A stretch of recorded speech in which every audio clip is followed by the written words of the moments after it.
Calder Wynne Hale had learned to recognize disruption before it announced itself. It usually arrived as a shift in air, rooms tightening, conversations shortening, eyes flicking toward him for cues. Power had trained him to notice those things early. Power had taught him how to stay ahead of discomfort. This moment did not follow those rules. He stood just inside the glass entrance of the cafe on East 73rd, one hand still resting on the door handle, body angled forward as if prepared to move, to speak, to command the space the way he always did. The morning crowd hummed around him. Cups clinked, chairs scraped. Someone laughed near the counter. None of it reached him, because 10 feet away, seated near the window, Niara Elise Moore was holding a baby, not standing, not rushing, not startled. Holding. The child was tucked against her chest with a familiarity that could not be rehearsed. One arm curved around the small back with practiced ease, the other resting protectively across tiny legs dressed in soft cotton. Niara's posture was calm, grounded, her shoulders relaxed the way they had always been when she felt certain of her footing. Calder did not take another step. His body stopped before his thoughts did. This was not shock, the way movies framed it. No sharp intake of breath, no widening eyes, no dramatic recoil. His heart did not race. His chest did not tighten. Everything slowed. The cafe became a distant concept. The noise flattened into something dull and unimportant. Calder's awareness narrowed until there was only the woman he once called his wife and the child whose presence rewrote the shape of the room. He told himself it meant nothing. That was the first lie, because his gaze did not rest on Niara. Not at first. It dropped. The baby lifted its head at that moment, eyes curious, steady, alert in a way that felt unnatural for someone so young. Dark lashes, framed eyes that were unmistakably his. The same color, the same depth, the same quiet watchfulness that had followed Calder through boardrooms, negotiations, private jets, and silent hallways for decades. Recognition arrived without permission. It landed softly, without violence, without sound. That was what made it devastating. Calder's fingers loosened from the door handle. His arm fell to his side, heavy, useless. His mind searched for structure, for context, for any explanation that could restore order. None appeared. Niara shifted slightly, sensing something before seeing it. Her head turned. Her eyes met his. There was no surprise in them, no guilt, no fear, just awareness. She rose from her seat slowly, adjusting the baby against her shoulder. The child made a small sound. Content. Secure. Niara's hand moved instinctively, fingers pressing gently against the baby's back in a motion that spoke of repetition, of nights spent learning this rhythm. Calder did not speak. Niara stepped forward once, and then stopped. Not because she hesitated, because she placed herself between him and the child. It was subtle, mobile, a shift of her body that anyone else might have missed. Her shoulder angled just enough to block his line of sight. Her stance widened a fraction, balanced, prepared, protective. The second truth settled into place. This was not a coincidence. This was a life. Calder had spent years mastering the art of composure. Investors trusted him because he did not react. Boards praised him because he did not flinch. Crisis bent around him because he was known for remaining steady when others panicked. That skill failed him here. Not outwardly. Inside, his thoughts scattered without direction. His instincts reached for authority, for language that could command clarity into existence. None of the words he owned belonged in this moment. Niara spoke first. Calder. She said his name without heat, without softness, the way one might say a fact aloud, simply to acknowledge it. He nodded once. Reflex. Niara. The baby's head turned again, eyes drifting toward the sound of Calder's voice.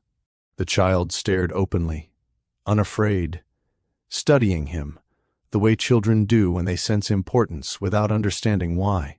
Calder felt something give way behind his ribs. Niara adjusted her grip, the movement firm but gentle, drawing the child closer. Her body remained between them. This isn't a conversation, she said quietly. Not here. Calder swallowed. His throat felt thick, uncooperative. I didn't. The sentence collapsed before it formed. He tried again.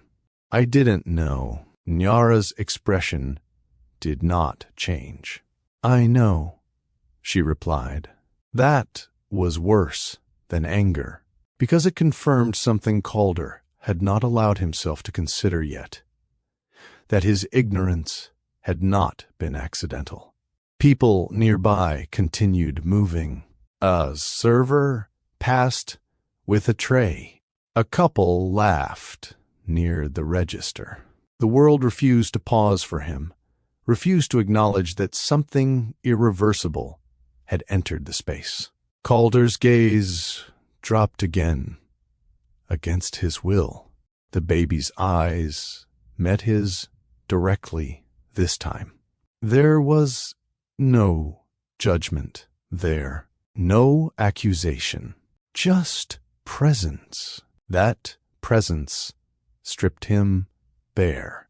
In his world, problems were solved through early detection. Risks were neutralized through preparation. Consequences were managed before they reached daylight. This problem had already lived and breathed. Niara shifted her weight, ready to leave. Calder noticed the diaper bag slung over her shoulder, worn at the edges. Practical, unbranded, chosen for use, not display. A detail he would never have noticed before. Nyara, he said again, softer now. Please. She paused, considering him with a steadiness that reminded him painfully of the woman he once loved, the woman who had asked for conversation and been met with silence, the woman who had believed distance meant damage, while he believed distance meant control. You don't get to be loud now, she said. Not after choosing quiet when it mattered. The words were not sharp. They did not need to be. She turned and walked past him, her shoulder brushing the sleeve of his coat. The contact was brief, unintentional, final. Calder remained where he was. The door closed behind her. The cafe returned to focus, and nothing in Calder Wynne Hale's life would ever be organized the same way again. Welcome, bestie. If this is your first time here, you're watching American Love Stories, where real emotions, real choices, and real consequences shape the most unforgettable moments of the heart. If stories about love, accountability, and second chances matter to you, take a second to like this video and subscribe. You're home here. A billionaire CEO walks into an ordinary cafe and comes face to face with a truth no wealth can manage, a child that reflects him perfectly. Many of us know what it means to believe silence keeps things safe, only to learn too late that quiet can create distance no apology can cross. Nyara didn't act out of anger. Calder didn't act out of cruelty. Their collision comes from two worlds with different rules for survival: race, class, power, and protection, pressing against each other without warning. What happens when the life you built through control collides with the life you never showed up for? Calder did not follow Nyara out of the cafe. That was the first decision he made after the moment passed, and it surprised even him. His instinct had always been pursuit, not in desperation, but in precision. When something slipped beyond his understanding, he closed distance. He asked questions. He summoned clarity. He applied pressure until answers appeared. This time, his feet stayed planted. The door swung open for other patrons. A woman entered with a stroller. A man brushed past Calder's shoulder, apologizing without waiting for acknowledgement. Life continued at a pace that felt almost insulting in its normalcy. Calder stood still, posture unchanged, expression composed. Inside, nothing held its shape. His mind began reaching backward, pulling moments from memory, the way a diver reaches for air. He saw Nyara at the kitchen counter of their old apartment, hair wrapped in a scarf, humming while chopping vegetables.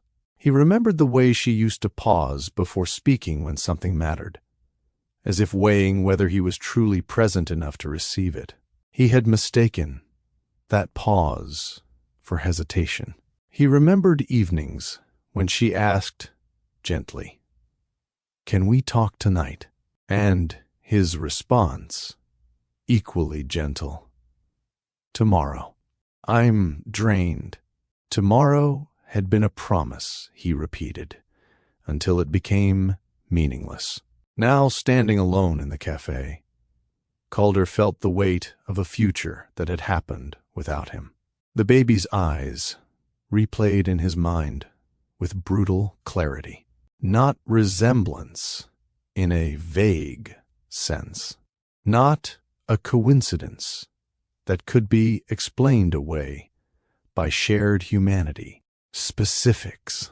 The set of the brow, the calm focus, the way the child looked outward without fear, as though the world had already proven itself trustworthy. That trust had not come from him. Calder's chest tightened, not with panic, but with something colder. Loss, perhaps, or the realization that time had moved forward, with or without his consent. He sat down slowly, choosing the chair Nyara had just vacated. It was still warm. That detail unsettled him more than he expected. Across the table lay a folded napkin, a faint smear of baby food, marked one corner. Ordinary, unremarkable, evidence of routine. Calder had negotiated mergers worth billions. He had navigated crises that threatened entire industries. None of those experiences prepared him for the quiet devastation of realizing that a life existed beyond his awareness, and thrived. He ran a hand over his face, careful not to disturb the neutral expression he wore like armor. Anyone looking at him now would see only a man gathering himself, perhaps delayed by a call or lost in thought. No one could see the fracture. Recognition without confirmation is a particular kind of torment. It offers certainty without permission. It whispers truth while denying proof. It leaves the mind trapped between knowing and not knowing, unable to move forward or back. Calder knew enough to be undone, but not enough to act. He replayed Niara's words. "I know." 2 syllables. No accusation attached. No explanation offered. She had not denied anything. She had not confirmed it either. That feint felt deliberate. For the first time in a very long while, Calder felt powerless, not because something was taken from him, but because something had been built without him. He stood and left the cafe. Outside, the city moved with familiar confidence. Cars flowed through intersections. People crossed streets with phones pressed to their ears. Conversations unfolding without awareness of the internal earthquakes happening beside them. Calder walked without destination. He passed a private school where parents waited at the gate. A woman crouched to tie her child's shoelace, smiling as the child bounced impatiently. A man lifted a little girl onto his shoulders, her laughter spilling freely into the street. Each image struck with quiet force. He had never imagined himself in those scenes, not because he didn't want them, but because his life had not made room for them. Fatherhood had existed somewhere in the future, vague and conditional. Something to be scheduled after milestones were met, after stability was secured, after the right moment arrived. The right moment had not asked him. Calder stopped at a crosswalk, waiting for the signal to change. His reflection stared back at him from the glass of a storefront. Tailored coat, composed posture, a man who looked like he belonged everywhere. He had never felt further from belonging. His phone vibrated. An assistant's name flashed on the screen. He ignored it. Another vibration followed. Then another. Meetings, deadlines, decisions, waiting for his approval. For the first time since becoming CEO, Calder felt resentment toward the structure he had built so meticulously. The very system that praised his restraint now felt complicit in his absence. He crossed the street against the light. That was unlike him. Back in his car, the door closing with a muted thud, Calder finally allowed himself to breathe out. The silence inside the vehicle pressed in, heavy and unavoidable. He rested his forehead against the steering wheel. This was not about betrayal. Niara had not wronged him. That realization arrived with surprising clarity. There was harm here.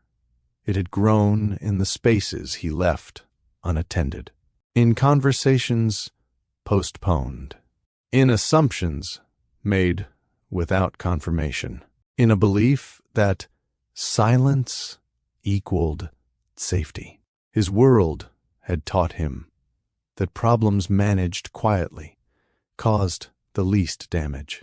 Niara's world had taught her that problems left unspoken grew dangerous. Those worlds had collided, and the impact now sat in the shape of a child he could not forget. Calder drove aimlessly for nearly an hour. Every attempt to rationalize failed. He considered the timeline, the separation, the weeks that followed, the brief messages exchanged about paperwork and logistics. Nothing hinted at what had been happening beneath the surface. And yet, looking back, he could see the signs he had dismissed.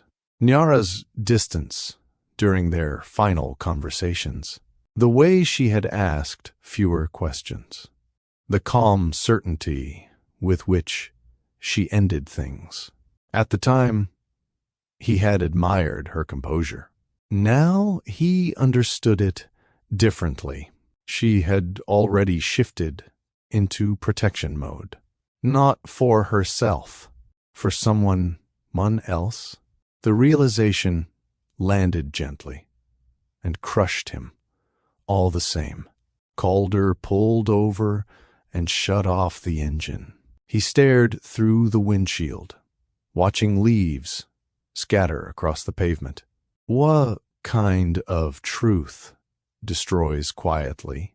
Not the kind that arrives with shouting or spectacle. Not the kind that announces itself in headlines or courtrooms. The kind that waits patiently. The kind that grows. The kind that does not need permission to exist. He understood now why Niara had stood between him and the baby. It wasn't rejection. It was instinct. And that understanding carried a deeper threat than anger ever could, because instincts are not easily negotiated. Calder reached for his phone again, this time deliberately. He opened his contacts.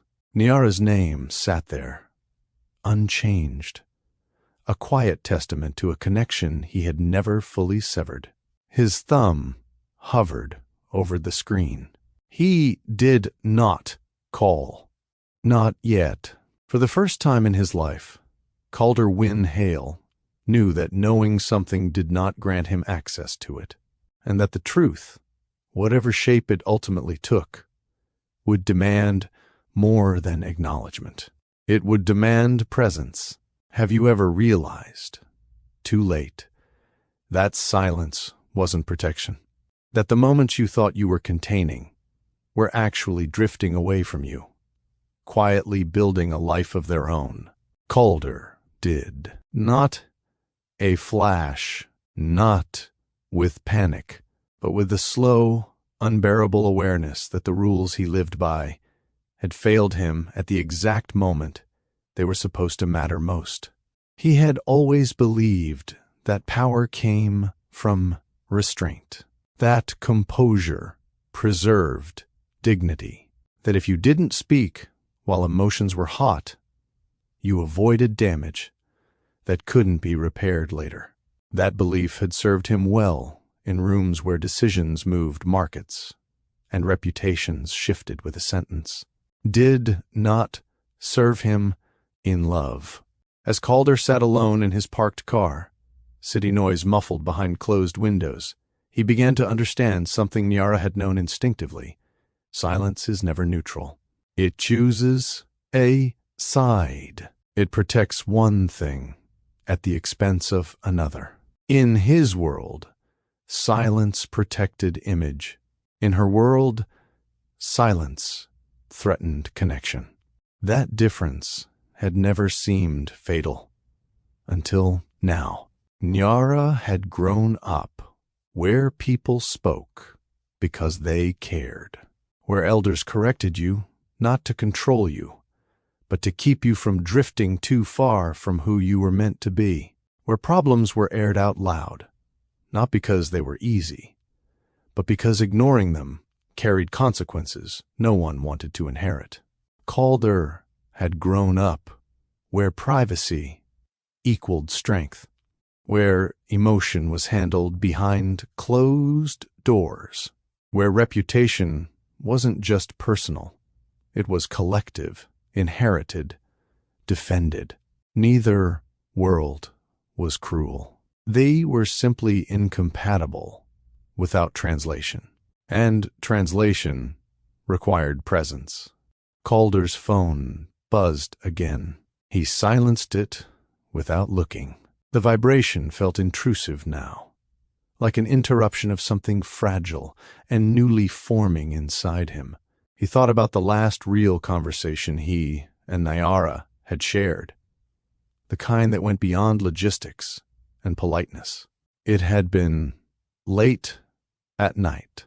She sat across from him at the dining table, hands folded, voice calm but steady. "I don't feel seen," she had said. Calder had responded with solutions, suggestions, reassurances that things would slow down after the next quarter, the next expansion, the next obligation. He had missed the point. She hadn't been asking for time. She had been asking for presence. Now that absence had a face, a small one, with his eyes, and suddenly the stakes were no longer abstract. This was no longer about hurt feelings or unmet expectations. This was about a child whose sense of safety was being built day by day by someone else's consistency. Calder understood stakes. He measured them for a living, and these were immeasurable. If he did nothing, he would remain intact publicly, while losing something privately that could never be reclaimed. If he acted recklessly, he risked turning protection into disruption. Power, he realized, was useless here if it couldn't coexist with care. This was the question, sitting at the center of everything now. What do you do when the systems that made you successful are the same ones that made you absent? Nyara had answered that question without consulting him. She had chosen protection over permission, and Calder could not blame her. That realization forced him to confront another truth, one far less comfortable than shock. This was not a story about a man being deceived. This was a story about a man being outpaced by time, because he believed stillness kept things safe. Many people watching this know that feeling. The moment when you realize the conversation you postponed didn't wait for you. The relationship you thought was stable was actually standing still while life moved forward. The silence you trusted created distance that apologies alone can't close. Calder wasn't losing control because someone took it from him. He was losing it because control had never been the same as connection. He leaned back in the driver's seat and stared at the ceiling. Presence, the word, felt unfamiliar in this context. He had always been present in rooms that mattered. Boardrooms, negotiation tables, press conferences, strategic retreats. But presence, he was learning, was not about being seen. It was about seeing. Nyara had always known how to see, to notice when energy shifted, when silence meant withdrawal rather than peace, when protection required action rather than restraint. She had asked him to learn that language. He had not. Now the cost was no longer theoretical. The cost was a future already unfolding. And the danger wasn't that Calder might lose access. The danger was that he might mistake entitlement for responsibility. That was the line Niara had drawn so clearly when she stepped between him and the baby. Not yet. Not like this. Not without change. The stakes were clear now, even if the answers were not. This was no longer about whether Calder wanted to be part of that child's life. It was about whether he could become someone worthy of being trusted with it. And that transformation, if it was possible at all, would require him to confront everything his world had taught him about silence, power, and worth. Because some truths don't explode. They settle, they wait, and they ask a single, relentless question. Who are you when presence costs you comfort? Calder did not sleep that night, not because his mind was loud, but because it was too quiet. Questions lined up neatly, waiting their turn, refusing to be ignored. He stared at the ceiling of a penthouse designed for rest, and felt like a guest in a space that no longer recognized him. Every object around him spoke of achievement. Wards, framed covers, architectural precision. None of it answered the only questions that mattered now. Why had Niara left the way she did? Why had the truth been carried alone? And what, exactly, would he have to give up to be worthy of the life he never knew existed? The answers were not going to arrive through authority. He understood that much. Whatever came next would require something he had never been asked to practice under pressure. Patience. Niara had not vanished. She had not hidden in fear. She had drawn boundaries with intention. And boundaries, Calder was beginning to learn, were not walls meant to punish. They were doors that only opened the right way. He replayed the moment she stepped between him and the baby, not as defiance, but as clarity. A decision made without words, shaped by instinct and experience. In her world, protection was not loud. It was firm. It did not explain itself to be valid. That understanding changed the question Calder had been asking himself. It was no longer, how do I fix this? It became, who do I have to become? Because the truth, whatever form it finally took, was not going to bend to his timeline. It would not be rushed by wealth or softened by regret. It would demand accountability, measured not in statements, but in sustained presence. And that terrified him more than any loss of control ever had. Niara's silence now carried meaning, not absence, but intention. She was waiting to see if he could listen without demanding, approach without claiming, and show up without trying to manage the outcome. This was the test he had never trained for. The long arc was clear, even if the path was not. Why Niara left would reveal itself, not as a single moment, but as a series of choices made when she realized conversation alone could not create safety.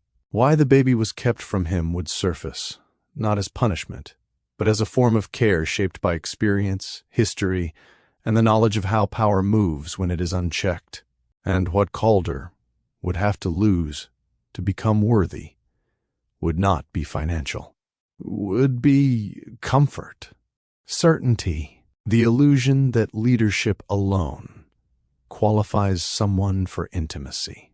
Because love, he was discovering, does not negotiate with reputation. It asks for humility. And humility does not arrive all at once. It arrives through decisions that cost you something you once relied on. This story will not move quickly. It cannot. Some truths only surface when both people are ready to carry them without dropping what matters most. And as the days unfold, Calder will be forced to choose, again and again, between the power that built his world and the presence required to enter Nyara's. Between control and care. Between being right and being trusted. Between seeing and truly showing up. Here's the question for you watching. Have you ever realized that the thing you were most proud of, your strength, your independence, your composure, might be the very thing standing between you and the life you were meant to live? If so, you already understand what's at stake here. Because this isn't just a story about a billionaire, an ex-wife, and a baby. It's about how truth asks to be handled, and whether love can survive once everything unspoken finally steps into view. If you've ever learned that silence can cost more than honesty, drop a comment below and share what that moment taught you. Your story might help someone else find their way. Nyara Elise Moore did not grow up learning how to be alone. She grew up learning how to be held by people, by voices, by routines that did not ask whether you were ready before they surrounded you. Her world did not revolve around privacy or distance. It revolved around awareness. Someone always noticed when your tone changed. Someone always asked why you were quiet. Someone always pulled a chair closer when they sensed you needed space without isolation. This was not accidental. It was intentional survival. Nyara's earliest memories were not of places, but of sounds. Laughter traveling through walls. Conversations layered over one another. The low hum of music playing from a radio that had seen better days, but still worked well enough to set the mood of a Sunday afternoon. Voices rose and fell, not in conflict, but in familiarity. In her family, silence meant something was wrong, and wrong things were addressed. Her grandmother's house sat at the center of everything, not geographically, but emotionally. It was the place where people arrived without calling first and left without being rushed. The front porch held chairs that did not match, but no one ever suggested replacing them. They had absorbed too many stories to be disposable. Inside, the walls spoke. Photographs lined the hallway. School pictures, graduations, weddings, babies balanced on hips that had long since learned how to carry weight without complaint. No captions were needed. Everyone knew who belonged to which memory.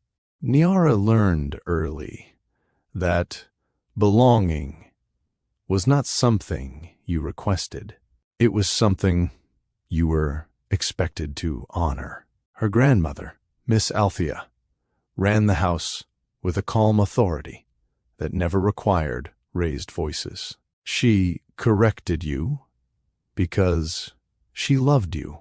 She asked questions because she paid attention. And when you were struggling, she noticed before you found the words. Don't shrink she used to say, tapping Nyara's shoulder lightly whenever she sensed hesitation. Your voice doesn't owe anyone permission. That lesson stayed. Meals were never just meals. They were checkpoints. Everyone talked, not at once, but without fear. Children listened. Adults explained. Disagreements were not avoided. They were navigated. Nyara watched her aunties hold each other accountable without cruelty. She watched her uncles apologize when they were wrong, not because someone demanded it, but because leaving harm unattended created distance that could grow into something harder to cross. Love in Nyara's world was active. It showed up early. It asked questions, checked in. Protection was not dramatic. It was constant. When Nyara left for college, she did not leave alone. She carried voices with her. Advice, warnings, encouragement. She carried the expectation that she would succeed, but also the certainty that failure would not exile her. That grounding shaped the way she loved. So when she met Calderwin Hale, polished, composed, impressive in ways that commanded rooms, she did not mistake his restraint for strength alone. She admired his discipline, his clarity, his ability to remain steady when pressure mounted. But she also noticed what he did not say. She noticed the way he avoided certain conversations by offering solutions instead. How he believed distance kept things from breaking. How silence, to him, felt like care. Nyara tried to translate. She explained her need for conversation not as conflict, but as connection. She told him that quiet did not calm her. It made her wonder. She shared stories from her childhood, not to compare, but to help him understand how she was built. At first, Calder listened, but listening and understanding are not the same thing. Nyara's foundation made her sensitive to absence, not abandonment, but emotional withdrawal. In her world, if someone stopped showing up fully, it meant something needed attention. Calder's world taught him that stepping back preserved order. They loved each other genuinely. That truth mattered. But love alone does not bridge systems built on different survival rules. When the marriage began to strain, Nyara did not panic. She leaned into what she knew: conversation, reflection, accountability. She asked for time together that wasn't scheduled between obligations. She asked to be heard without solutions attached. She did not ask for perfection. She asked for presence. And when presence did not arrive, something in her shifted, not into resentment, but into awareness. She recognized the pattern. It was the same one her grandmother had warned her about. Don't stay where your voice becomes optional, Miss Althea used to say. Love should never require you to disappear. So when the marriage ended quietly, Nyara walked away with dignity intact. She did not burn bridges. She did not weaponize hurt. She trusted that leaving without spectacle was the most honest choice she could make. What she did not know yet was that another responsibility was already forming.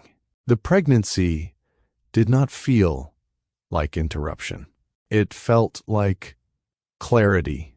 Naira's reaction was not fear-driven.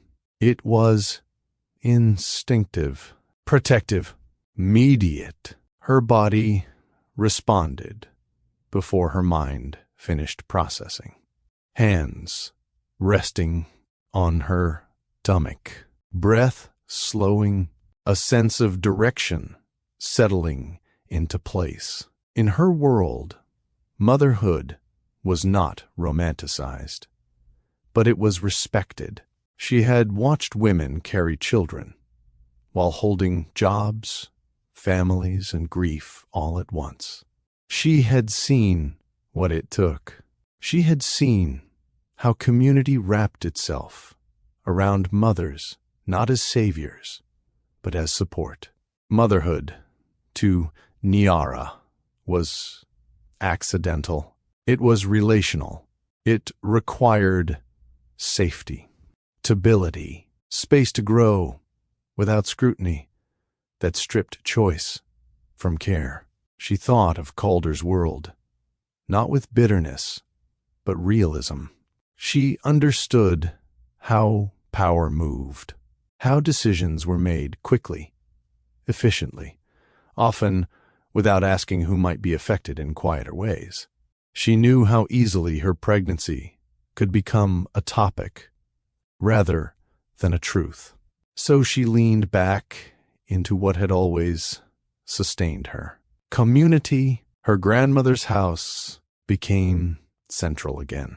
The place where she rested without explanation, where hands reached out without asking, where protection was not loud but thorough. People noticed. They adjusted.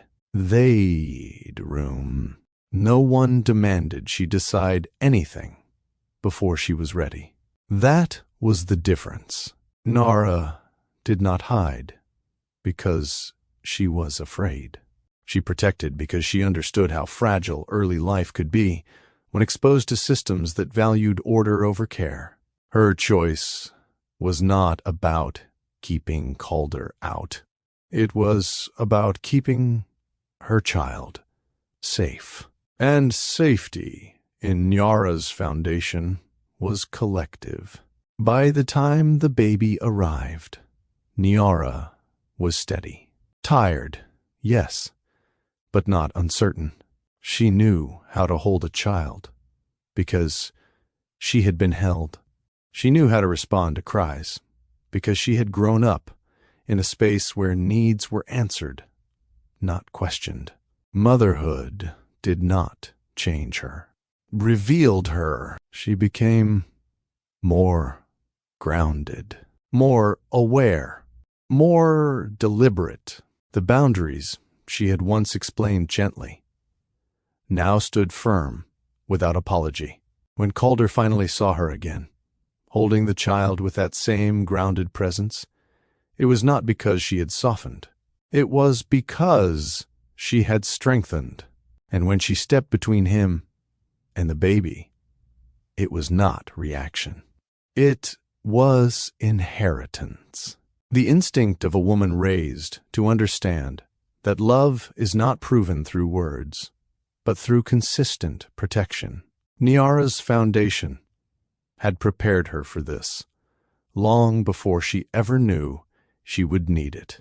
Calder Wynne Hale was raised to believe that safety came from order. Not the comforting kind of order built on closeness or shared rhythm, but a precise, carefully maintained structure where nothing unexpected was allowed to linger long enough to cause disruption. His childhood unfolded behind gates that opened quietly and closed the same way. Hallways were wide and clean. Voices were measured. Emotions, when they surfaced at all, were handled privately and efficiently.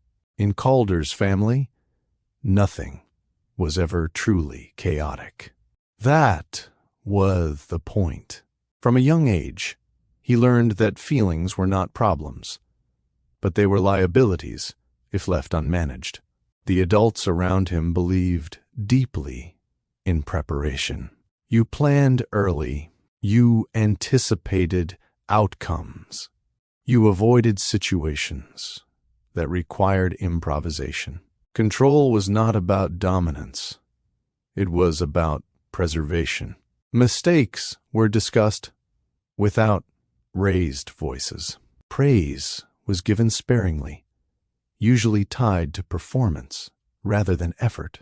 Love was present, but it was expressed through provision and expectation rather than affection. You were cared for by being guided. Calder learned how to listen without reacting, how to keep his face neutral when emotions rose in others, how to compartmentalize disappointment so it did not interfere with productivity. These were not lessons taught cruelly. They were passed down as wisdom. This is how you protect what you've built, his father used to say. You don't let emotions decide timing.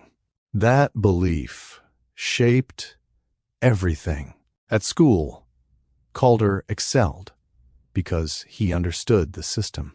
He followed rules because rules rewarded consistency. Teachers described him as composed beyond his years. Coaches praised his discipline.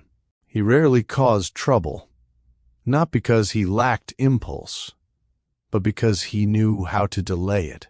Delay became second nature. As he grew older, Calder's world narrowed into performance lanes that rewarded restraint. Elite universities, select circles, conversations where nothing was said without purpose. He learned quickly that being emotionally unreadable made people trust him. Trust in those rooms came from predictability. When Calder entered the corporate world, he thrived. His ability to remain steady under pressure set him apart. While others reacted, he paused. While others rushed, he assessed. His leadership style was described as calm, strategic, and reliable. By the time he became a billionaire CEO, emotional restraint had become his brand. Investors trusted him because he did not waver. Boards praised him because he did not overshare. The public respected him because he did not perform vulnerability. What no one questioned was the cost. Calder did not see restraint as absence. To him, it was respect. He believed giving people space prevented conflict. He believed privacy preserved dignity. He believed that stepping back during emotionally charged moments allowed everyone to return later with clearer minds. That logic worked in environments built for negotiation and outcome. It failed quietly in intimacy. When Calder met Niara, her openness intrigued him.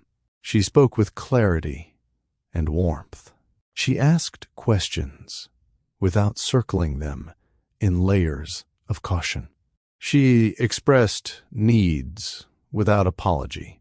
In the beginning, he found her grounding. She felt real. Niara did not push him to change. She did not criticize his silence. She asked about it. She wanted to understand how he processed the world. Calder appreciated that she did not demand immediate access to his inner life. He believed they were meeting in the middle. What he did not recognize was that Niara was translating herself more then he was translating himself. In Calder's mind, love was demonstrated through consistency, through showing up when promised, through building a life that removed uncertainty. He believed his stability was proof enough of care. Niara's requests for conversation confused him, not because he did not value her, but because he did not understand why stability was not sufficient. When she said she felt unseen, Calder heard dissatisfaction. He responded with reassurance, with plans, with future improvements. He did not hear warning, because in his world, warning came loudly, through raised voices, ultimatums, visible breakdowns. Niara did not operate that way. She spoke before things broke. She named distance while it was still reversible. She believed communication was maintenance, not repair. Calder believed maintenance happened quietly. As pressure mounted in their marriage, Calder leaned harder into what had always worked. He compartmentalized. He postponed difficult conversations. He assumed that silence gave emotions time to cool. He did not realize that Niara experienced that silence as withdrawal. This was not neglect by intention. It was misalignment by inheritance. Calder's upbringing had not prepared him to recognize emotional absence as harm.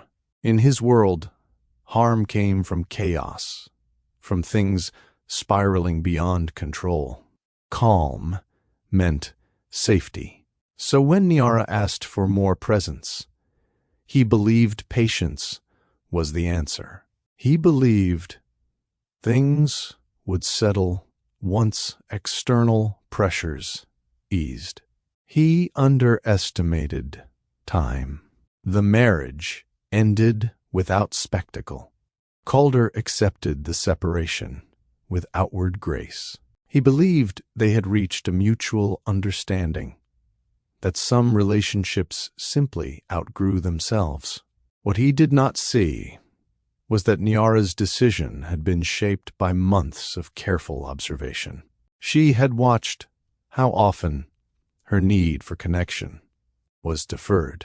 She had recognized that his silence was not temporary. Calder returned to his routines, believing closure had been achieved. This was another assumption born of control. In his world, endings were clean, documents signed, terms agreed upon, distance established. Niara's world understood endings differently. By the time Calder encountered her again, holding a child that mirrored him in unmistakable ways, his foundation cracked under pressure it had never been built to withstand. For the first time, control did not create safety. It created distance he could not cross. Calder's restraint, once praised, now stood exposed as limitation.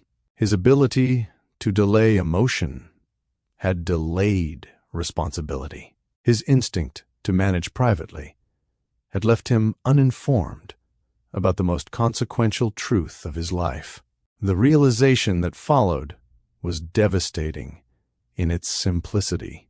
He had not failed because he was careless. He had failed because the tools that protected his world were never designed for intimacy. Reputation had been prioritized over presence, order over connection, calm over engagement. The seeds of this failure were not planted maliciously. They were inherited. That understanding did not absolve him but it explained him. As Calder began to confront the truth unfolding around him, he was forced to acknowledge that safety built on control collapses when it encounters life that refuses to be managed. A child does not respond to restraint. Love does not negotiate with distance. Trust does not grow in silence. The world Calder mastered rewarded him for keeping emotions contained. The world he now stood at the edge of required something entirely different: availability, accountability, and a willingness to feel without managing the outcome. This was the first time Calder Wynne Hale understood that control had protected him from uncertainty, but also from connection. And if he wanted to move forward, he would have to learn a new definition of safety, one that did not depend on silence. In the beginning, love came easily to Nyara and Calder, not because it was effortless, but because it felt aligned enough to quiet the differences neither of them fully understood yet. Their early marriage unfolded in a careful balance of admiration and discovery. Calder admired Nyara's warmth, the way she entered rooms without shrinking herself, the way people seemed to lean toward her without realizing why. Nyara admired Calder's steadiness, his reliability, the quiet confidence that made promises feel secure rather than performative. They believed those qualities complemented each other. At first, they did. Their apartment reflected that early harmony. Clean lines, softened by warmth. Calder favored structure, order, minimalism, space that felt controlled. Nyara added life without disturbing the calm. Books stacked where they were needed. Candles lit not for display, but because she liked how they made evenings feel slower. Mornings were shared without rush. Calder read headlines, while Nyara prepared breakfast, music playing softly from her phone. They talked about their days, their goals, their hopes. Not deeply yet, but genuinely. Love, at this stage, felt intuitive. But even then, translation was already missing. Nyara spoke in emotion and experience. When she shared stories from her childhood, she didn't just recount events. She shared how they made her feel. The laughter, the arguments, the lessons folded into everyday moments. For her, those stories were invitations, windows into how she understood closeness. Calder listened attentively. He asked questions when appropriate. He nodded, absorbed the information, but he stored it like data, not language. When Calder spoke about his upbringing, it came in summaries. Schools attended, achievements earned, the expectations met. There was no bitterness in his tone, only efficiency. Nyara sensed there was more beneath the surface, but she did not push. She believed he would share when ready. She believed readiness came with safety. The first misunderstandings were small. Nyara wanted conversations at the end of long days, time to decompress together, to process not just what happened, but how it landed emotionally. Calder preferred quiet. He believed decompressing alone allowed him to return, grounded and present later. To Nyara, that felt like withdrawal. To Calder, it felt like care. They talked about it, calmly, respectfully. Niara explained that conversation was how she felt close. Calder explained that silence helped him remain stable. They both compromised, but without understanding the cost. Niara shortened her requests. Calder extended his availability occasionally. Each believed they were meeting the other halfway.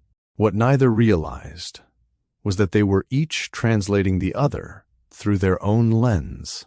When Niara said, "I miss you," she wasn't referring to time or logistics. She meant emotional access. Calder heard it as a scheduling issue. When Calder said, "Everything is under control," he meant reassurance. Niara heard dismissal. There was no cruelty in this, no manipulation, just two systems speaking different languages and assuming comprehension.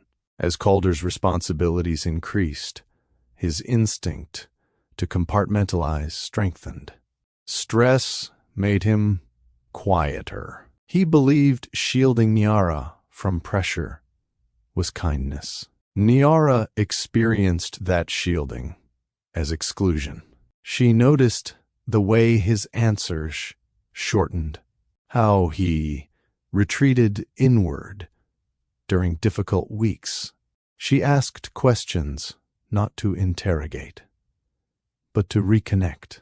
"Talk to me," she would say gently. Later, Calder would respond, "When things settle," but things never truly settled. Niara began to feel like she was standing at the edge of Calder's life, rather than inside it. Not because he pushed her away, but because he never fully invited her in. She tried to explain it.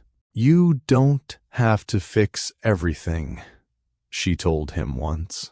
"Sometimes I just need you to hear me." Calder nodded. He believed he was hearing her.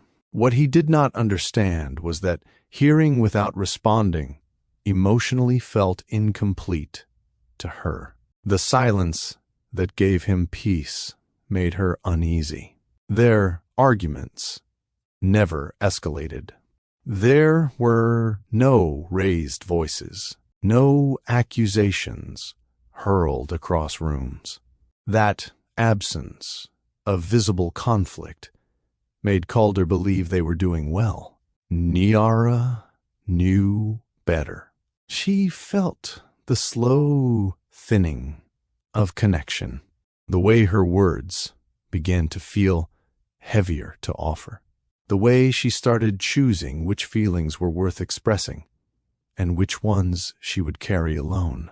That choice changed her, not outwardly, internally. Love without translation becomes effort. Effort without repair becomes fatigue. Niara was not tired of loving Calder.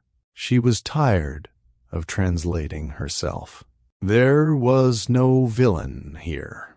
Calder did not neglect her out of indifference. Niara did not withdraw out of spite. They simply did not share the same map for intimacy. Calder believed calm meant safety. Niara believed engagement meant care. Both were right, and both were wrong for each other, without adaptation.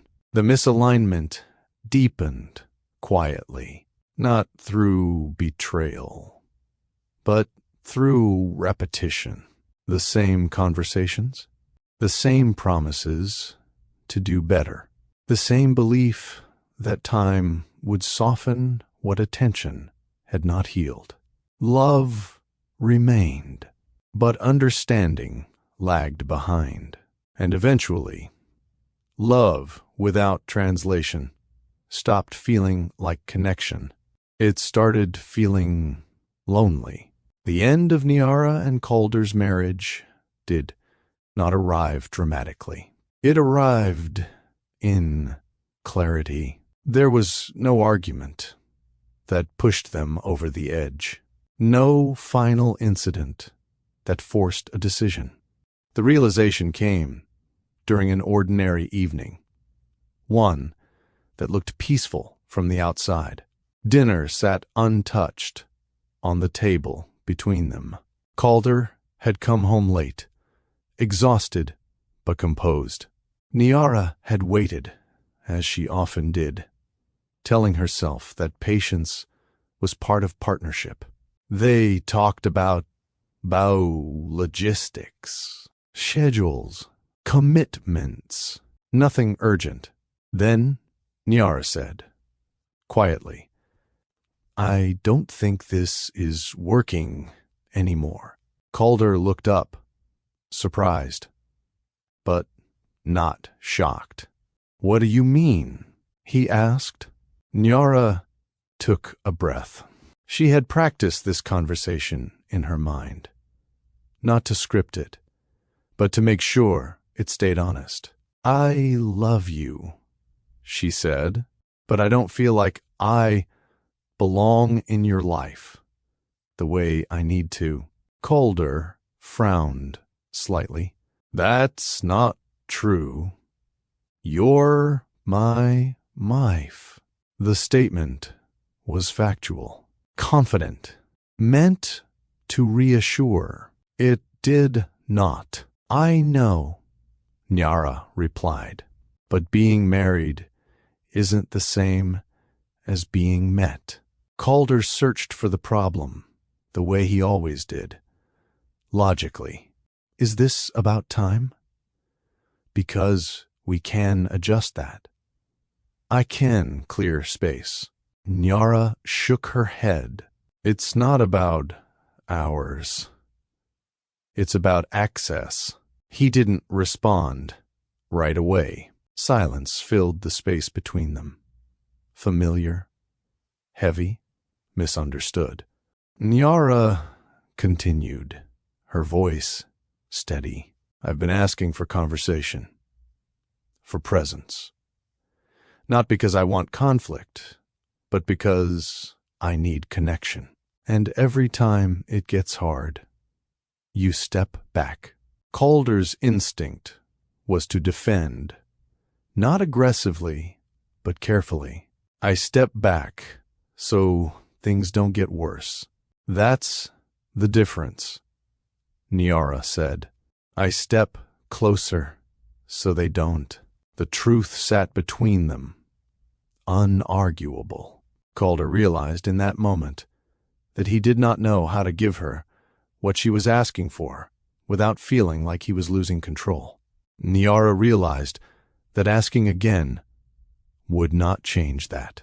There was no anger in her decision, only resolve. "I don't want us to grow resentful," she said. "I don't want to wake up one day feeling like I disappeared inside this marriage." Calder listened, truly listened, and for the first time, he understood that what she needed was not something he could promise for later. It required immediate change, change he did not yet know how to make. They talked for hours that night, calmly, honestly. Tears came, not loudly, but steadily. Love was acknowledged. Effort was recognized. The lack of alignment was named without blame. When they decided to separate, it felt mutual, not because it was easy, but because it was necessary. The days that followed were quiet. No public statements, no dramatic exits. Friends noticed the shift without explanation. Paperwork was handled with respect. Conversations remained kind. Calder believed closure had been achieved. Nyara knew better. She packed her thing carefully, not in haste, but with intention. She paused over photographs, over shared objects, over moments that had once felt permanent. She did not regret loving him. She regretted staying silent about how much it cost her. When she walked away, she carried unresolved love with her, not longing, but care, a hope that Calder might one day understand what she had been asking for. Calder watched her leave with a sense of finality that felt clean to him. He believed they had ended things before damage could occur. That belief allowed him to move forward without looking back. What he did not know, what he could not have known yet, was that life had continued in her body even as the marriage dissolved. Nyara did not discover the pregnancy immediately, and when she did not connect it to loss. She connected it to responsibility. By the time Calder closed that chapter in his mind, believing it neatly resolved, Nyara was already entering another one, guided by the same instincts that had shaped every decision she'd made. Protection, clarity, care without spectacle. The quiet ending did not mark the end of their story. It marked the moment where their understandings of closure diverged. Calder believed an ending meant resolution. Nyara understood that some endings simply change form, and the distance between those beliefs would soon demand to be addressed. The truth arrived quietly, not with fear, not with urgency, not with collapse. Nyara realized she was pregnant on an ordinary morning, one that did not announce itself as significant. The light outside her bedroom window was soft and unassuming. The city moved the way it always did. Nothing in the world paused to acknowledge what her body already understood. She sat at the edge of her bed, test resting loosely in her hand, breath slow and steady. Stillness settled first. Her heart did not race. Her thoughts did not scatter. There was no panic spiraling through her chest. Instead, a deep calm took hold, one that surprised her with its clarity. Nyara closed her eyes. Inside that quiet, instinct spoke before logic finished forming. Protect. The word did not arrive as a command. It arrived as orientation, like north on a compass, like a familiar path revealing itself without explanation. She placed a hand against her stomach, not because she expected to feel anything yet, but because her body knew to respond. The gesture felt ancient, grounding, certain. Nyara did not cry. She breathed. Images rose, not of Calder, not of the marriage, not of loss, but of continuity, of lineage, of the women who had carried life before her, without ceremony or applause, of her grandmother's hands, steady and sure, guiding without controlling. Motherhood did not feel abstract to Nyara. It felt inherited. Her mind moved through practical considerations without urgency. Timelines, health, stability, support. She did not romanticize the reality ahead of her. She understood what it required.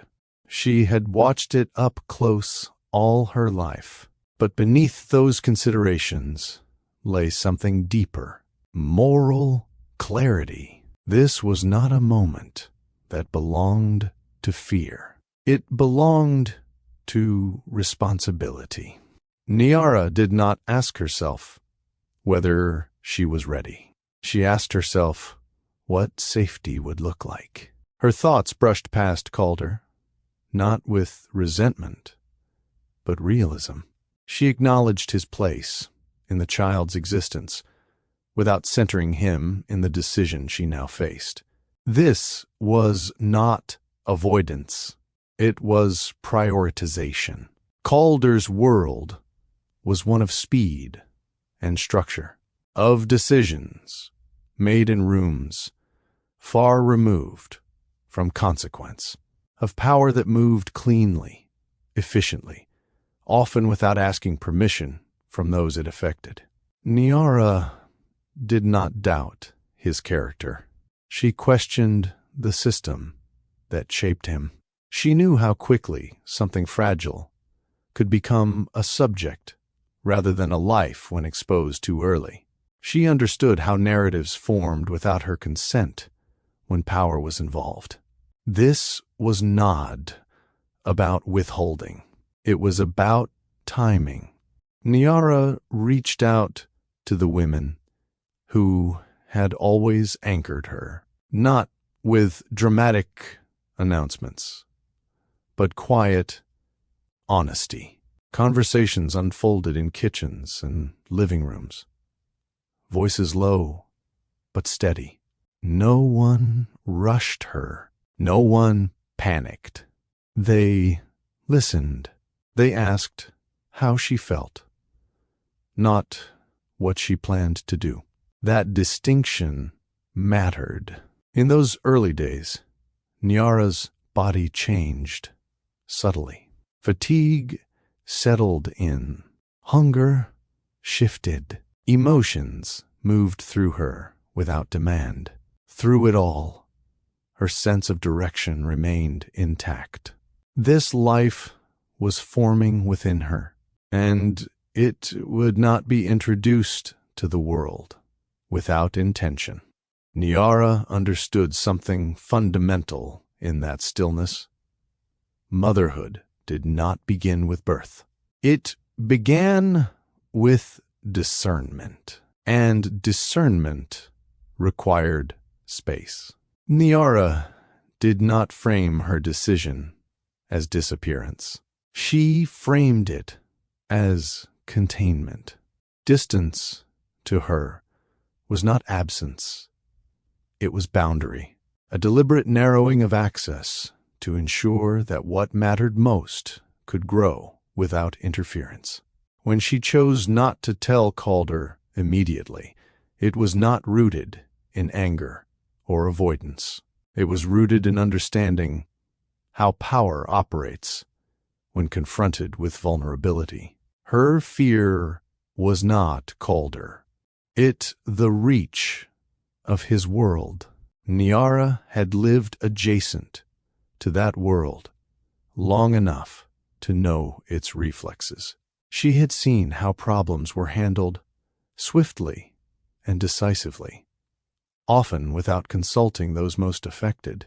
She understood how influence could overwhelm intention. She refused to let that happen here. Disclosure, she believed, should never come at the cost of agency. And agency was fragile in early life. Niara leaned into her community fully. Her grandmother's house became her refuge again, not as retreat, but reinforcement. Women adjusted schedules without discussion. Meals appeared without request. Hands supported without instruction. There no institutional process here. No paperwork. No press. No timelines imposed from the outside. Just care. She attended appointments quietly. She learned the rhythms of her body. She prepared without spectacle. Each step forward was guided by the same principle: protect first, explain later. Nyara considered the implications carefully. She understood that truth withheld could wound, but truth delivered without care could do the same. Her silence was not indefinite. It was purposeful. She needed to see who Calder was without proximity. She needed to understand whether his growth, if it came, would be self-driven or reactionary. Distance gave her that clarity. There were moments of doubt. Late nights when the weight of responsibility pressed heavier. Questions surfaced, not about whether she had made the right choice, but about how long she could hold it alone. Each time, her community responded, not with answers, but with steadiness. "You're not hiding," her grandmother told her once, voice calm and certain. "You're guarding." That distinction mattered. Nara's pregnancy progressed. Her body changed in visible ways now. Her life rearranged itself around new priorities. She became more selective, more intentional. This was not it was preparation. Institutional pressure existed, quietly at first. Questions from acquaintances. Curiosity framed as concern. Nyara navigated it carefully, offering little without being deceptive. She did not owe access to anyone not prepared to honor the weight of the truth. By the time the baby arrived, Nyara was resolved. She knew what she was protecting and why. She understood that the world Calder belonged to would eventually collide with the life she had built. But not yet. Not until she was ready. Not until the foundation was solid enough to withstand influence without collapsing under it. This choice, to delay, to guard, to prioritize care over permission, was not made lightly. It was made lovingly, and it set the stage for everything that would follow. The encounter did not happen where Calder expected truth to live. It wasn't in a boardroom, wasn't in a courtroom. It wasn't announced by messages, schedules, or preparation. It happened in public, quietly, without ceremony, inside an ordinary space where nothing about the setting suggested that lives were about to change shape. Nyara had chosen the cafe for a reason. It was neutral ground, familiar enough to feel safe, unremarkable enough not to attract attention. She sat near the window, the baby resting against her chest, her posture relaxed but alert.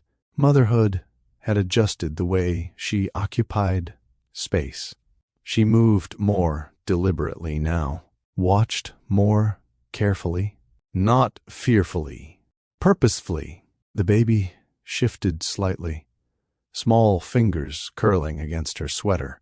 Nyara adjusted her hold without looking down. The motion practiced and instinctive. Her body had learned this rhythm quickly, how to respond before discomfort turned into distress. She was mid-thought, watching people pass outside, when something in the room changed. Nyara felt it before she saw it. A shift in energy, a tightening she recognized instantly. She looked up. Calder stood just inside the entrance. He had not seen her yet. His posture was familiar, straight-backed, composed, moving with the quiet confidence of someone used to being recognized. He scanned the room automatically, assessing without intention. Then his eyes landed on her. The pause was subtle. Anyone else might have missed it. A fraction of a second where his body stopped moving forward, as if the signal between intention and action had been interrupted. Nyara watched recognition register across his face. Not confusion, recognition. His gaze dropped. The baby chose that moment to lift its head. Their eyes met. The resemblance did not need explanation. It did not rely on imagination or assumption. It existed plainly, undeniably, in shared features that could not be dismissed as coincidence. Calder did not react. He froze. No words came. No breath caught audibly. His face remained controlled, but something deeper shifted, something behind the practiced calm. Nyara stood. She did not rush. She did not hesitate. She rose with the baby held securely against her, her movements steady, grounded. Calder took a step forward, without realizing it. Nyara stepped between him and the child.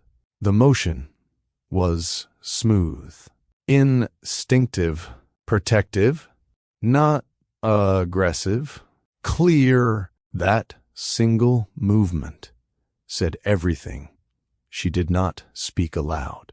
This was not access. This was not invitation.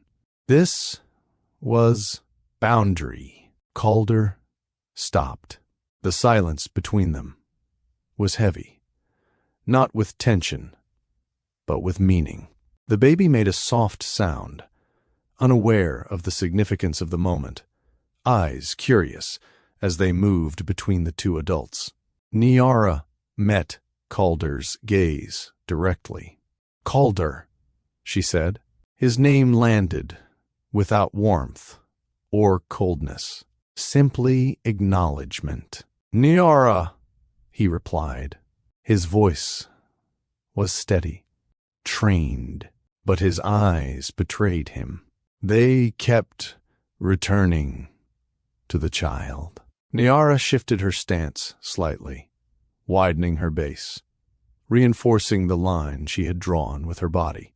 "This isn't a conversation," she said quietly. "Not here." Calder nodded. Once, the motion automatic. His throat worked as if words were forming, but none arrived intact. "I didn't know," he said finally. Nyara believed him. "I know," she replied. That was the moment something in Calder fractured. Not because of accusation, because of confirmation. Nara turned, preparing to leave. Calder's hand lifted slightly, then stopped short, hovering in the air without direction. "Nyara," he said again, softer now. She paused, not turning fully back. "You don't get to be loud now," she said. "Not after choosing quiet when it mattered." She walked past him. The brush of her shoulder against his sleeve was brief, unintentional, final. Calder stood alone as the door closed behind her. The cafe continued as if nothing had occurred, but the collision had already happened, and nothing could be undone. Tool did not follow her. That realization came later, after the moment had passed, after the door had closed, after the room resumed its rhythm. At the time, his body simply would not move. He remained standing where he was, hands at his sides, expression neutral enough to escape attention. Inside, everything loosened. Control, his most trusted ally, failed him. The image replayed relentlessly. The baby's eyes, Niara's stance, the certainty in her movement when she placed herself between him and the child. That wasn't hesitation. That was decision. Calder sat down slowly, choosing the chair Niara had just vacated. It was still warm. That detail unsettled him more than he expected. He stared at the table. A folded napkin lay near the edge. A faint mark of baby food stained one corner. Ordinary, intimate, evidence of a routine he had never been part of. His chest tightened, not with panic, but grief. Grief for time that had moved forward without him. Grief for moments that could not be reclaimed. Grief for a version of himself that believed silence protected everything worth having. Calder had built his life on anticipation, on staying ahead of risk, on managing outcomes before they required repair. This truth had grown beyond management. A life existed, thriving, breathing, without his awareness. He left the cafe and walked without destination. The city unfolded around him, indifferent. Parents passed with children in tow. Small hands clutched larger ones. Laughter spilled freely into the street. Each scene landed with quiet force. Calder had never pictured himself here, not because he didn't want it, but because he had postponed imagining it. Fatherhood had lived somewhere in the future, conditional on stability, on timing, on readiness. Readiness had not asked his permission. He reached his car and sat inside without starting the engine. Silence pressed in. For the first time, Calder allowed himself to feel the weight of the divide forming inside him. The CEO, the man of composure, strategy, restraint, had no tools for this moment. The father, the identity forming painfully beneath the surface, had no voice yet. They existed in conflict. Calder rested his forehead against the steering wheel. This not loss born of betrayal. This was loss born of absence. He replayed conversations with Niara, the pauses he misread, the requests he deferred, the belief that calm meant safety. Silence had not preserved anything. It had cost him time, and time, once spent, does not return. Calder understood now why Niara had chosen distance, not to punish, but to protect. The world he commanded moved too fast, too decisively, for something this fragile. That understanding hurt more than blame ever could, because it meant the failure was not intentional. It was structural. His identity fractured quietly. The certainty that had defined him no longer fit. Being a leader did not prepare him to be trusted with a life that required presence over control.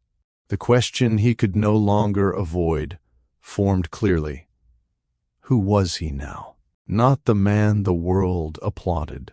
Not the husband he once was, but the father, standing outside a life already in motion.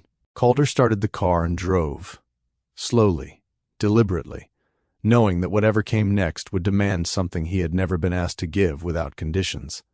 Availability. And this time, silence would not be enough. Niara did not replay the encounter the way Calder did. She acknowledged it, placed it where it belonged, and moved forward. That was the difference between them now. In the days that followed, she did not wait for an apology. She did not rehearse explanations in case they were demanded. She did not prepare herself to be questioned. She continued living.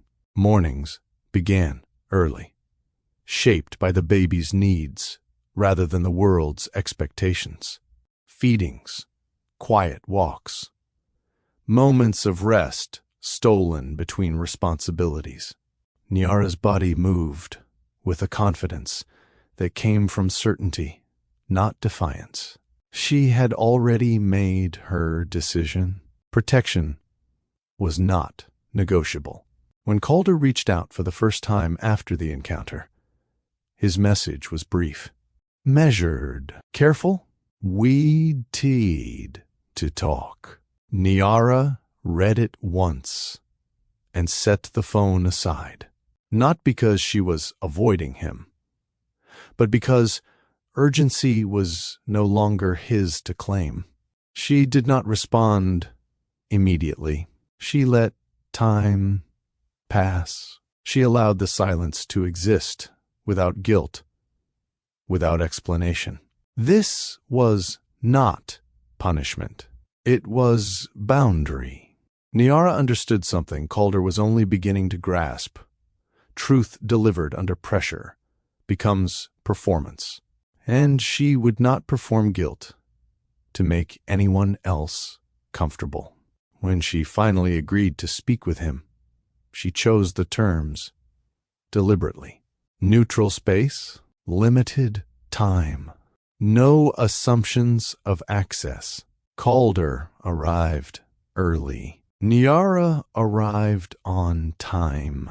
The baby remained with her. She noticed the way Calder positioned himself, close enough to signal concern, distant enough to avoid intrusion. His eyes tracked the child constantly, struggling to reconcile proximity with restraint. Niara acknowledged him politely, calmly. She did not apologize. She did not justify. I'm not here to argue, she said, and I'm not here to explain my choices as if they require approval. Calder nodded, absorbing her words carefully. This is about safety, Niara continued, and safety doesn't move on someone else's schedule. Calder tried to respond, began outlining intentions, assurances, plans. Niara listened without interruption. When he finished, she spoke again. You're used to things responding when you apply pressure, she said. That won't work here. There was no sharpness in her tone, no accusation, just clarity. This isn't about what you deserve, she added. It's about what a child needs. Calder's jaw tightened slightly, not in anger, but restraint. Niara noticed and did not soften. I won't be rushed, she said, not by fear, not by regret, not by power. That was the line. Calder understood then that this was not a negotiation. It was a statement of fact. Niara did not need him to feel guilty. She needed him to become safe, and safety in her world was demonstrated over time, not proven through urgency. She left that meeting with her boundary intact, calm, unmoved. For the first time in her life, she did not question whether standing firm made her difficult. It made her responsible. Calder returned to his world and found it unchanged. That unsettled him more than resistance ever could. Board meetings resumed. Advisors spoke in practiced tones. Calendars filled. Decisions waited. But Calder's attention fractured. He sat at the head of tables and heard conversations without absorbing them. Numbers moved across screens without meaning.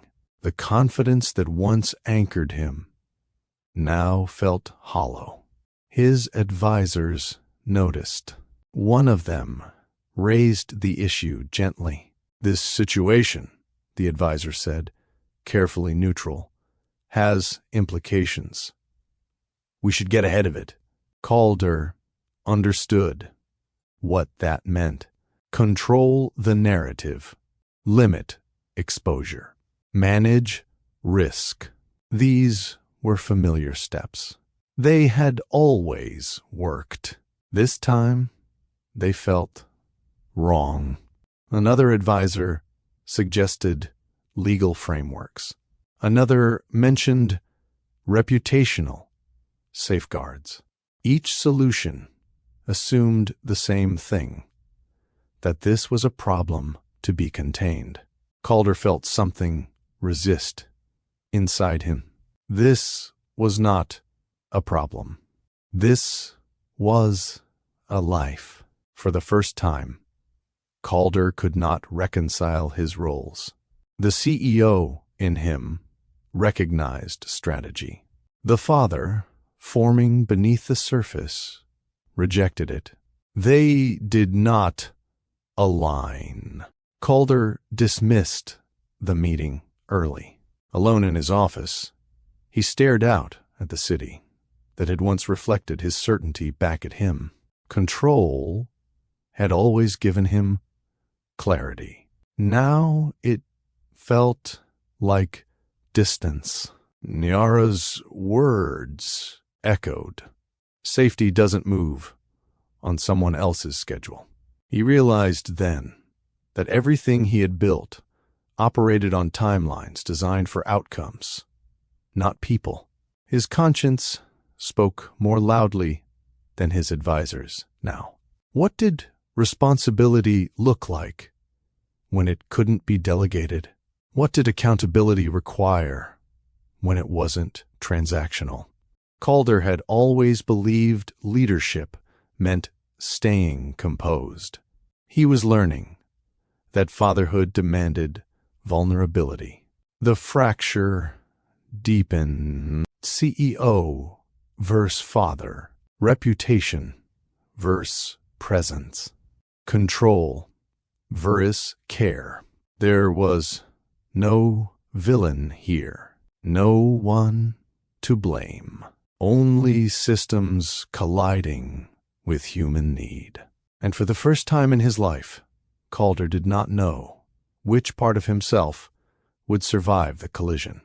But one truth became unavoidable. If he continued leading the way he always had, he would lose access not because he was denied, but because he was unfit. Control had failed him completely, and the only way forward would require surrendering the very instincts that once defined him. Calder's first lesson in rebuilding presence, was learning how little space he was entitled to. He did not arrive with solutions. He did not arrive with demands. And for the first time in his life, he did not arrive early. He arrived when invited. That distinction mattered. Niara did not open her world to him all at once. Access came in measured increments, short visits, specific times, clear expectations. Calder noticed immediately that nothing here revolved around efficiency. Time moved differently.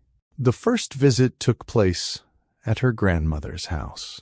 Calder stood on the porch longer than necessary before knocking, adjusting his posture out of habit, then stopping himself.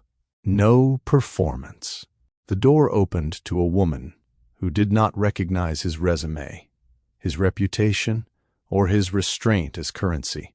She studied him briefly, then stepped aside. "Come in," Miss Althea said. Not warmly, not coldly, simply factual. Calder entered a space unlike any he had known. The house carried life in its walls. Not noise, but presence. Conversations overlapped. Someone laughed in the kitchen. A television murmured in the background. No one paused to acknowledge him. That unsettled him. Niara stood near the window, the baby resting against her shoulder. She did not rush to greet him. She did not introduce him with ceremony. She met his eyes once, nodded, and returned her attention to the child. This was not exclusion. It orientation. Calder realized quickly that here, you did not take center stage by entering a room. You earned it by staying long enough to be trusted. He took a seat when offered one. He kept his voice low. He observed before speaking. Every instinct he had honed to assert, to manage, to control was rendered useless. So he listened. He listened to conversations that did not involve him, to corrections given without embarrassment, to affection offered without spectacle. He noticed how accountability functioned here, not as punishment, but as care. When someone corrected him gently, telling him to move a chair so the baby wouldn't be startled, he complied without comment. Niara noticed.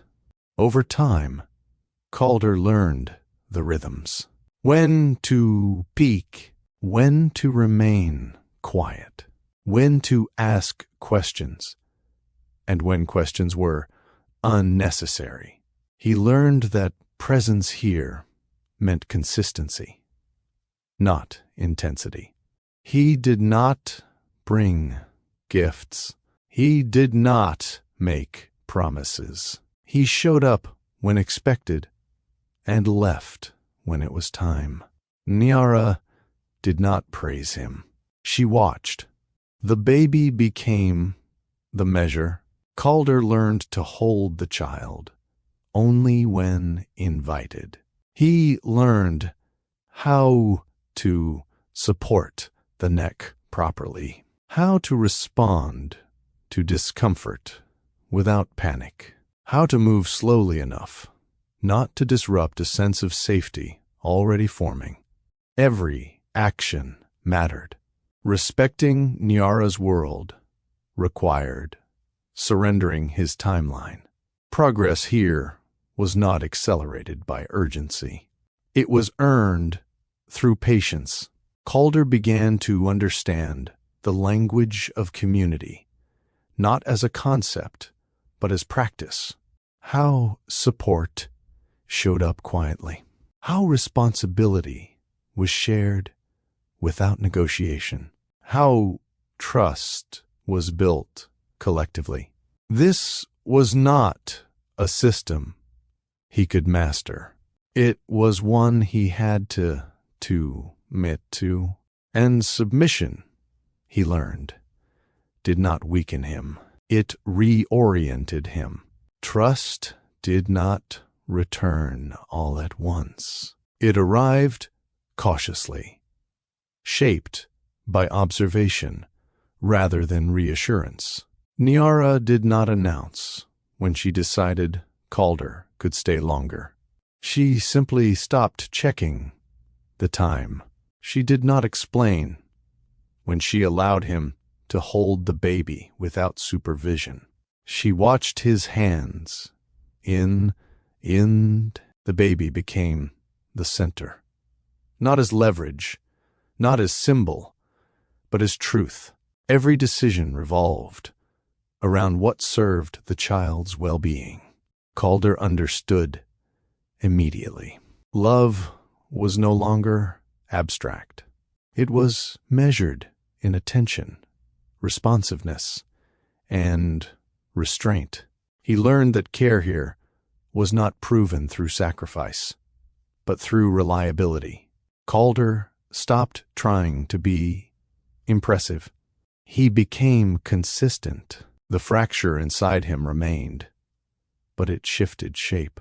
The CEO still existed. The father no longer felt theoretical. They began to negotiate space within him.